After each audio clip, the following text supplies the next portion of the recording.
सभी साथियों को नमस्कार। तो कैसे हो आप सब? मैं आशा करता हूं कि आप सब अच्छे होंगे और बढ़िया से पढ़ाई कर रहे होंगे।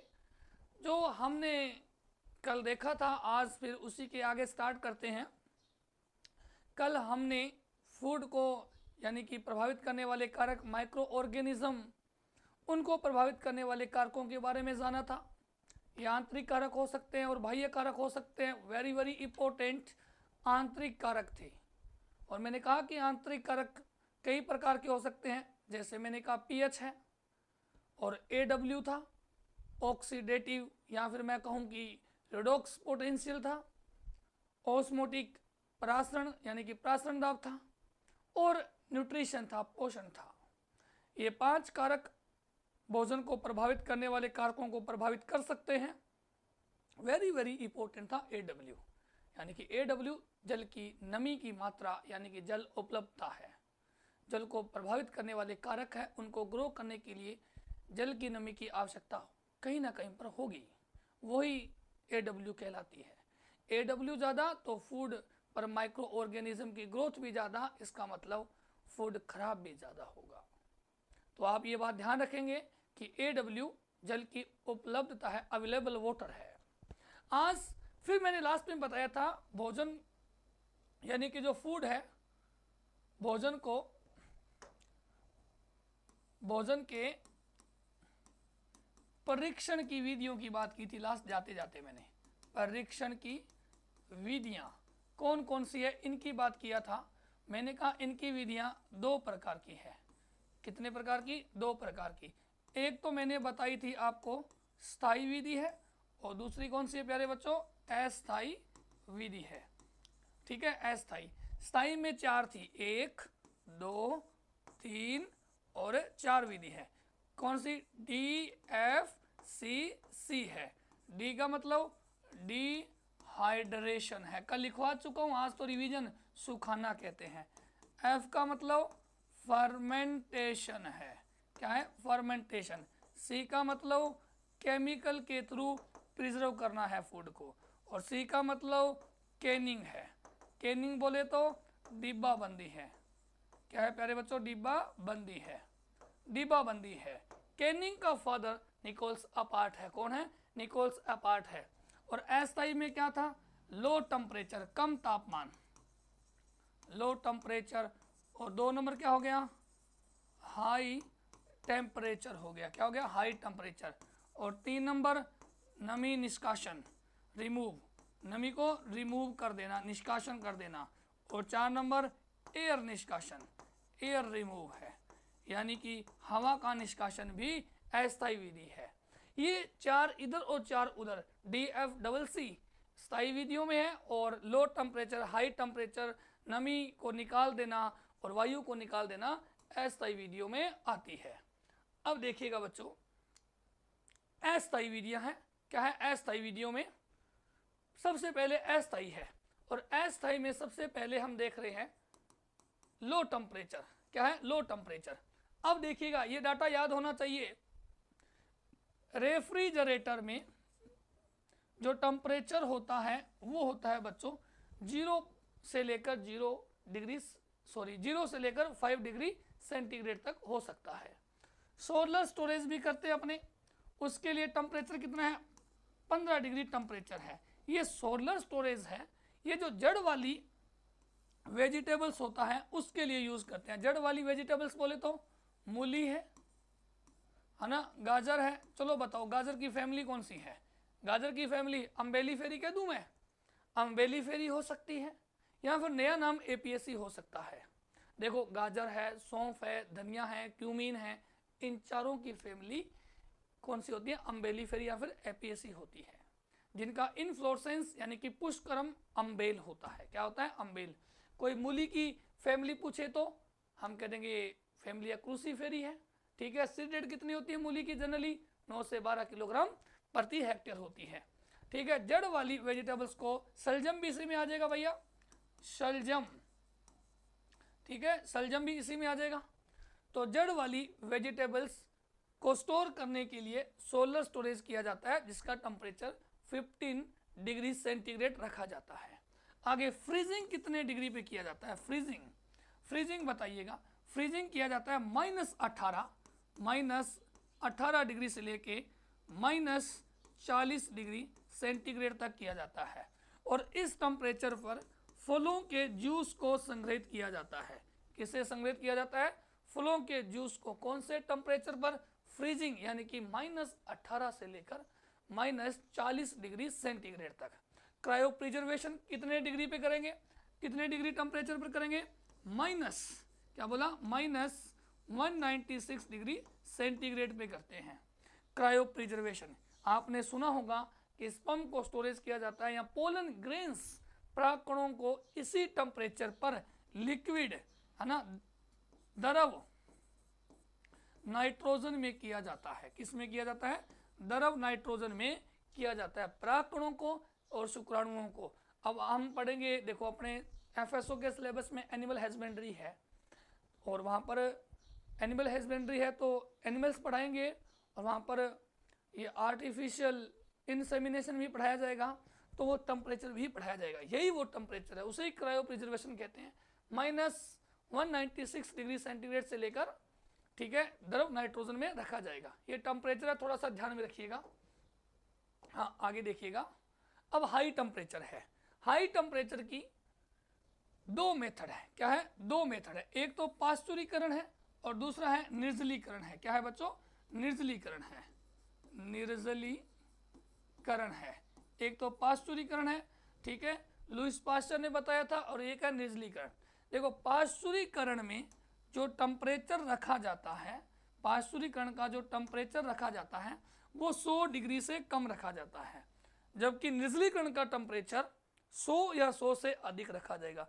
ये बात तो फिक्स है कि पाश्चुरीकरण का टेम्परेचर रखते अपने 100 डिग्री से कम, जबकि निर्जलीकरण में 100 डिग्री सेंटीग्रेड या फिर इससे ज़्यादा रखते हैं। दूसरा 100 डिग्री टेम्परेचर से कम रखते हैं। इसमें क्या करते हैं हम? केवल हानिकारक माइक्रोब्स मार दिए जाते हैं। जो हानिकारक माइक्रोब्स है उन्हें ही नष्ट किया जाएगा, जबकि आपने निर्जलीकरण में टेम्परेचर 100 से बढ़ाया, इसमें जो हानिकारक है और लाभदायक है दोनों बैक्टीरिया मर जाएंगे। ठीक है, एग्जाम्पल क्या है? अब देखो पाश्चुरीकरण का एग्जाम्पल, फलों के जूस को 85 डिग्री, अब देखो फ्रूट जूस को 85 डिग्री सेंटीग्रेड पर स्टोर किया जाता है। ठीक है, और कितने मिनट के लिए? 30 मिनट के लिए पाश्चुरीकृत करते हैं। कितने मिनट के लिए? 30 मिनट तक। आपने ये दूध के लिए भी सुना होगा, आपने ये दूध के लिए भी सुना होगा। ठीक है, आगे देखिएगा। अब निर्जलीकरण करना है तो फ्लो हेतु कितना टेम्परेचर रखोगे बच्चों? 100 डिग्री सेंटीग्रेड है। ये पूछा जा सकता है भाई, ये बात पूछा जा सकता है कि फ्रूट के लिए निर्जलीकरण का टेम्परेचर कितना है? 100 डिग्री है। कितना है? 100 डिग्री है। जबकि सब्जियों के लिए, वेजिटेबल्स के लिए, सब्जियों के लिए पाश्चुरीकरण का टेम्परेचर 115 डिग्री से 120 डिग्री है। कितना है? 115 डिग्री से लेकर 120 डिग्री टेम्परेचर हो सकता है। देखो निर्जलीकरण इंपॉर्टेंट है। वेजिटेबल्स के लिए टेम्परेचर 100 से अबव, 115 से 120 है, जबकि फ्रूट्स के लिए कितना है? 100 डिग्री है, और इधर कितना है? 85 डिग्री है। हम पाश्चुरीकरण कर रहे हैं तो पहली बात हमें नहीं भी याद है, हमें ये तो पक्का पता है कि पाश्चुरीकरण का टेम्परेचर 100 डिग्री से कम है, तो तुक्का भी लगाएंगे तो 100 से कम वाले पे लगाएंगे, और 100 वाला कम क्या दिया गया है? 85 है, 85 डिग्री सेंटीग्रेड है। ठीक है, आगे देखिएगा। हाँ, अब नमी निकाल रहे हैं। देखो हमने कहा कि जब नमी ज़्यादा होगी तो बैक्टीरिया की ग्रोथ भी क्या होगी? ज़्यादा होगी। मैंने कहा जब नमी किसमें? फूड में, भोजन में, भोजन की नमी ज़्यादा तो सूक्ष्म जीवों की वृद्धि भी, सूक्ष्म जीवों की ग्रोथ भी क्या है बच्चों? ज़्यादा होगी। इसका मतलब फूड भी क्या होगा? ज़्यादा खराब होगा। तो यहाँ लिखा है कि जो फलों हेतु उपयुक्त नमी है, फलों में नमी कितनी होनी चाहिए? वो बोला कि 6 से 8% होनी चाहिए, और तिलहन के लिए भी इतनी ही है। जैसे अपने नमी बोलते हैं, किसके लिए नमी बोल रहे हैं? सीरियल्स क्रॉप यानी कि अनाज के लिए बोल रहे हैं। उनका संग्रहण करते हैं तो कितना होना चाहिए? लगभग 10% नमी होनी चाहिए, 8 से 10। तिलहन में थोड़ी सी कम कर लो, 6 से 8। फ्रूट में थोड़ी सी कम कर लो, 6 से 8, ठीक है, ये होती है। और वेजिटेबल्स में कितना होना चाहिए, लगभग 10 से के आसपास, 10 से 12 लिखा है, ये भी सही है कि नहीं है। ये भी नमी के बारे में ध्यान रखना, ये बातें छोटी छोटी बातें हैं। कई बार क्वेश्चन आ जाता है कि फलों के लिए उपयुक्त नमी कितनी है, फलों के लिए 6 से 8% है, और वेजिटेबल्स के लिए कितना है, 10 से 12 है, ठीक है। और इतना ही अनाज के लिए हो सकता है, 10 से 12 तो 10 मान लो, एक ही बात है। तो कुल मिला के बात ये हो गई कि फ्रूट्स के लिए और तिलहन के लिए 10 से कम है, और सीरियल्स क्रॉप के लिए और वेजिटेबल्स के लिए 10 या 10 से अबोव रख सकते हैं। ज़्यादा नमी भी खराब करती है, माइक्रोब्स अटैक कर देते हैं और फसल को खराब कर देंगे। आगे देखिएगा, हाँ अब देखो, अब ये आ गया हमारा 3 नंबर, जिसका नाम था केमिकल विधि। याद है क्या, केमिकल विधि, ये केमिकल विधि है। तो इसमें 2 मेथड है, 2 क्लास है, क्लास फर्स्ट और क्लास सेकंड है। अब हमने लिखा कि जो चीनी है, क्या है बच्चों, चीनी है। हम भोजन के परीक्षण में चीनी का प्रयोग करते हैं। किसका प्रयोग करते हैं, चीनी का। जब हम अचार बनाते हैं तो चीनी का प्रयोग किया जाता है, और चीनी की जो सांद्रता है वो रखते हैं हम 60 से 70%। कितनी रखते हैं चीनी की सांद्रता, 60 से 70% रखते हैं। और नमक का प्रयोग भी करते हैं, और जो नमक की सांद्रता रखते हैं वो है बच्चों 15 से 20%। कल मैंने बताया था आपको कि 100 किलो अचार बनाने के लिए 15 से 20 किलोग्राम नमक की आवश्यकता पड़ेगी, वो बात तो वही है। तो नमक भी और चीनी भी आवश्यक होती है। चीनी और नमक दोनों के दोनों परासरण के सिद्धांत पर काम करते हैं, परासरण के सिद्धांत पर काम करते हैं। किस पर काम करते हैं, परासरण के सिद्धांत पर काम करते हैं। याद रखेंगे, हम अचार जब बना रहे हैं, फूड प्रिजर्व कर रहे हैं, तो तेल का प्रयोग भी करते हैं। और तेल कौन से सिद्धांत पर काम करता है बच्चों, अवायवीय सिद्धांत पर काम करता है। अवायवीय सिद्धांत पर काम करता है वो तेल है, जबकि नमक और चीनी किस पर, परासरण सांद्रता, परासरण सिद्धांत पर काम करती है। नमक की सांद्रता 15 से 20 है, जबकि चीनी की सांद्रता 60 से 70% रखी जाती है। अब ये जो सिरका या विनेगर है, इसकी सांद्रता कितनी रखते हैं, 1 से 3%। इसकी सांद्रता कितनी रखते हैं बच्चों, 1 से 3% है। क्लास सेकंड है, क्लास सेकंड में पहला है सोडियम बेंजोएट। कौन है, सोडियम बेंजोएट है, पहला है सोडियम बेंजोएट, सोडियम बेंजोएट है। दूसरा लिखा है पोटेशियम, पोटेशियम मेटा बेंजोएट, है ना, बेंजोएट सल्फाइट है, सल्फाइट है, सल्फाइट हो गया। और क्या यूज कर सकते हैं दूसरे क्लास में, CO2। कोल्ड ड्रिंक, जो ना कोल्ड ड्रिंक आते हैं हम पीते हैं, उनमें भी CO2 की सांद्रता कितनी होती है, 1 से 8 ग्राम प्रति लीटर होती है। ये क्या होते हैं, एंटीऑक्सीडेंट होते हैं।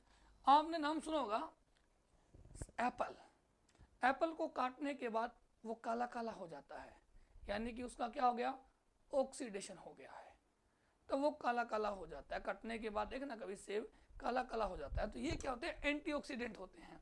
और भोजन के परीक्षण में, संग्रहण में हम गामा रेज यूज कर सकते हैं।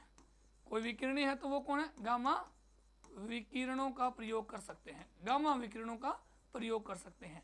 ये थोड़ा सा ध्यान रखना है कि भोजन के परीक्षण में विकिरणों का भी यूज कर सकते हैं। और यहाँ पर जो हम विकिरण यूज कर रहे हैं वो कौन सी है, गामा विकिरणी है।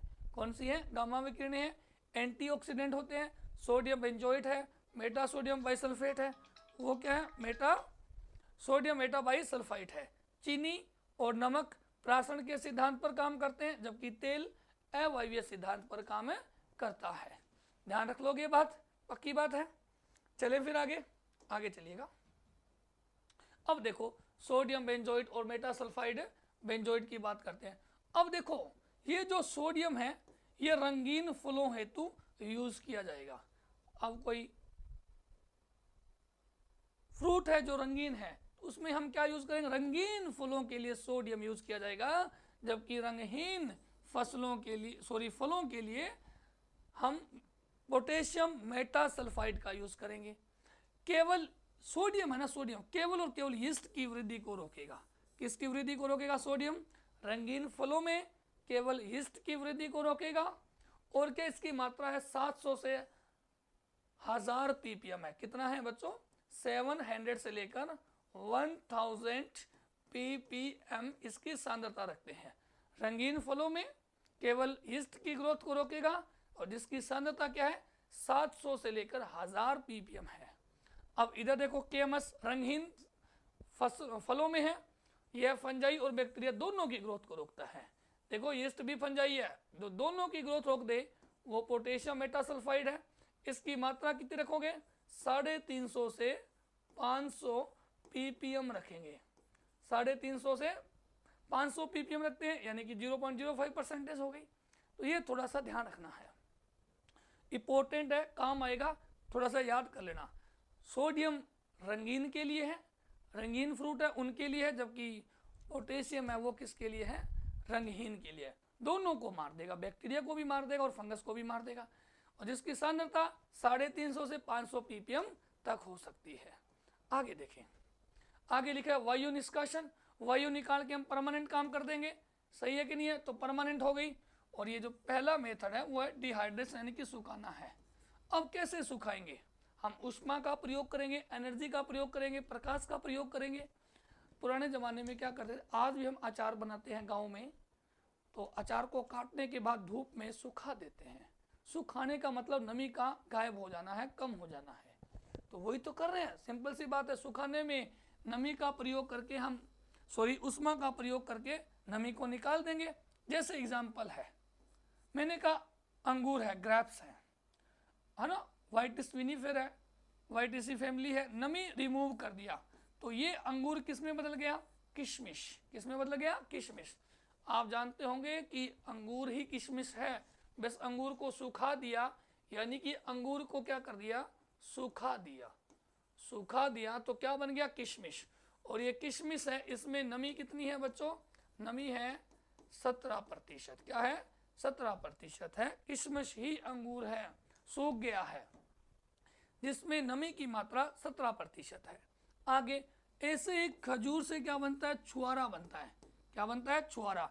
और बताओ रे, खजूर का ओरिजिन प्लेस क्या है? मैं कह दूं इराक या ईरान। खजूर इराक, क्या होगा? इराक है ओरिजिन प्लेस। जबकि अनार का क्या है? ईरान। क्या है? ईरान है। तो आप कमेंट करेंगे कि जो खजूर है इसकी फैमिली कौन सी है? ठीक है, खजूर की फैमिली कौन सी है? याद होना चाहिए भैया, छोटी छोटी बातें तो आपको। खजूर का ओरिजिन प्लेस इराक है। क्या है? इराक है। खजूर को सुखाने के बाद छुआरा बनता है, जबकि अंगूर को सुखाने के बाद क्या बनेगा? किशमिश, जिसमें नमी की सांद्रता 17% है। खजूर में अच्छा खासा कार्बोहाइड्रेट होता है, बढ़िया वाला, इनमें भी होता है इसमें भी होता है, ठीक है, दोनों में। हाँ ये बताओ, अंगूर है, अंगूर में शुगर कौन सी होती है? फ्रक्टोज होती है। कौन सी होती है? फ्रक्टोज। फ्रूट शुगर भी कहते हैं इसे, क्या बोलते हो? फ्रूट शुगर भी कहते हैं। आगे चलिएगा, अब देखो किण्वन आ गई है, ठीक है। किण्वन फर्मेंटेशन है, जिसकी खोज किसने की है? लुईस पास्चर ने। ये एक प्रकार का अवायवीय प्रक्रम है। ये दो प्रकार, ये मतलब कई प्रकार का हो सकता है फर्मेंटेशन। देखिएगा, पहला लिखा है एल्कोहलिक फर्मेंटेशन। कौन सा फर्मेंटेशन है? एल्कोहलिक फर्मेंटेशन है, ठीक है। एल्कोहलिक हिंदी में क्या बोलोगे? एल्कोहलिक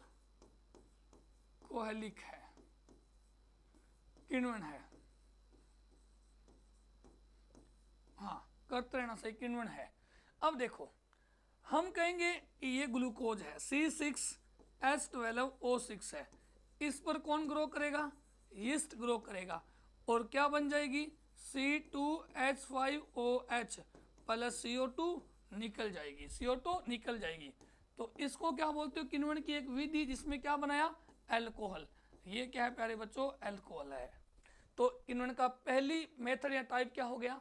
किण्वन का पहला टाइप है अल्कोहलिक फर्मेंटेशन, जिसमें किसका प्रयोग किया जाता है? यीस्ट का प्रयोग किया जाता है। ग्लूकोज का किण्वन करके क्या बना लेते हैं? अल्कोहल बना देते हैं, जिसमें CO2 बनती है। आगे देखिएगा, आगे दूसरा टाइप है बच्चों एसिटिक फर्मेंटेशन है। अब देखो इसमें क्या हो रहा है कि भाई अल्कोहल है, क्या है, अल्कोहल है, C2H5OH है।